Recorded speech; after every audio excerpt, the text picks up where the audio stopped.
ତ ଜୟ ଜଗନ୍ନାଥ ସମସ୍ତଙ୍କୁ ମୋର ଛୋଟ ମିନି ବ୍ଲଗ ରେ ପୁଣି ଥରେ ଆପଣମାନଙ୍କୁ ସ୍ୱାଗତ କରୁଛି। ଦିନ 12ଟା ହେଲାଣି, ଇଏ ତାର ବସିକି ଏଠି ଶୋଇଛି। ଛାଡ, ତାକୁ ତ ମୁଁ ଉଠେଇଦେଲି, ସେ ତାର ବ୍ରସ୍ ଫ୍ରସ୍ କରିକି ଏଠି ଟିକେ ଫୋନ ଦେଖୁଛି।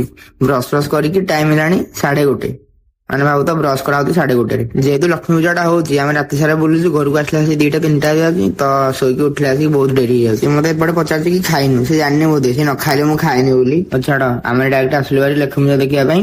ଟାଇମ ହେଲାଣି 9:30। ଆପଣ ମାନେ ତ ଜାଣିଥିବେ, ଆଉ ଆମକୁ ଗହଳିରେ ଯିବାକୁ ଆଦୌ ପସନ୍ଦ ନୁହେଁ, ସେଇଥିପାଇଁ ଆମେ ସର୍ଟକଟ ନେଇକି ଚାଲିଲୁ। ଆମ ଜୀବନଟା ହିଁ ସର୍ଟକଟ ରେ ଚାଲିଛି। ଆସିକି ତ ସବୁଦିନ ଭଳିଆ ଏ ପିଲାଟାକୁ ୱେଟ୍ କଲୁ, ଆଉ ତାର ସବୁଦିନ ଡେରି ହଉଛି। ଯେହେତୁ ତାକୁ ଆମେ ଏତେ ସମୟ ୱେଟ୍ କଲୁଣି, ତ ସିଏ ଆମକୁ ଟିକେ ମୋମୋ ଦେଲେ, ଆମେ ଖାଇଲୁ। ଯେହେତୁ ମାଗଣା ମିଳୁଛି, ଆମେ କଣ ଛାଡି ପାରିବା? ସେମିତି ତ କେବେ ହବନି। ଖିଆ ପିଆ ସରିଲା ପରେ ବି ତା କାମ ସରିନି, କଣ ଆଉ କରିବା? କେତେ ତାକୁ ୱେଟ୍ କରିବା? ହଉ ଛାଡ, ତାକୁ ଟିକେ କାମରେ ଟିକେ ହେଲ୍ପ କରିବା। ଏମାନଙ୍କର କାମ କରିବାର ମନ ନାହିଁ, ବାଜେ କାମ କରିବା ପାଇଁ ବ୍ୟସ୍ତ ଅଛନ୍ତି ପୁରାପୁରି।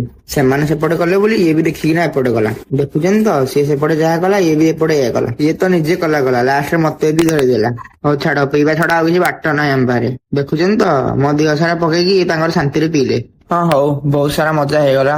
ଚାଲ ତାକୁ ଟିକେ କାମରେ ହେଲ୍ପ କରିବା। ସେଠୁ ସବୁ କାମ ସାରିକି ଆମେ ସମସ୍ତେ ଆସିଲୁ ଭାରି ବୁଲିବା ପାଇଁ। ଆପଣ ମାନେ ତ ଜାଣିଥିବେ, ଆମ ବୁଲାବୁଲି ହଉଛି ରାତି 11:30 ଆସିକି।